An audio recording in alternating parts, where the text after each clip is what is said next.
السلام علیکم ورحمۃ اللہ وبرکاتہ۔ میری ماں اور بہنوں، یہ دنیا فریب کا گھر ہے، دھوکے کا سامان ہے، اور انسان ہر دم کسی نہ کسی سفر میں ہے۔ کوئی شہرت کا راہی ہے، کوئی دولت کا مسافر، کوئی فالوورز کا دیوانہ ہے تو کوئی وقتی عشرت کا پرستار، مگر آخر میں ہر دل، ہر آنکھ، ہر وجود صرف ایک سوال کرتا ہے، ویئر از پیس؟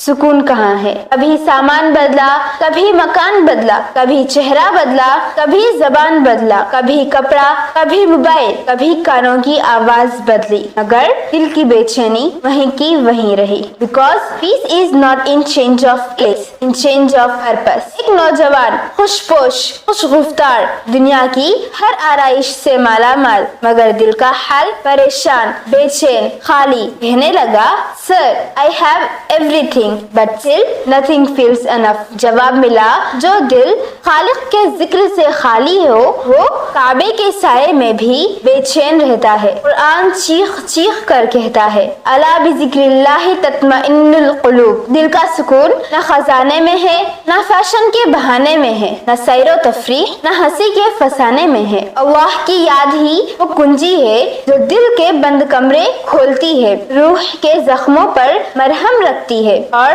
زندگی کی بے رنگی میں روشنی بھرتی ہے۔ بہنوں، سکون کسی لگژری کار میں نہیں، کسی انسٹاگرام ریل میں نہیں، کسی لاؤڈ پارٹی یا ڈارک کافی میں نہیں۔ سکون چاہتے ہو تو گناہ کی دنیا سے دامن بچاؤ، دل کو اللہ کے ذکر سے سجاؤ، قرآن سے رشتہ بناؤ، نماز کو زندگی کی ترجیح بناؤ۔ اگر تم واقعی سکون چاہتے ہو تو چند لمحے اللہ کی یاد میں گزارو۔ رات کو جب سب سو جائیں تو تم سجدے میں چلے جاؤ، قرآن کھولو اور اللہ سے کہو، یا رب میرے دل کو تھام لے، میں تھک گیا ہوں، بکھر گیا ہوں۔ تم دیکھو گے ایک ایسی روشنی دل میں اترے گی جس کا ذائقہ ساری دنیا نہیں دے سکتی۔ تو آؤ دنیا کے شور سے نکل کر اللہ کی یاد میں جا بسیں، رب کے در پر سر رکھیں اور وہ سکون پائیں جو بادشاہوں کو بھی میسر نہیں۔ Because peace is not a position, peace is submission۔ خدا حافظ۔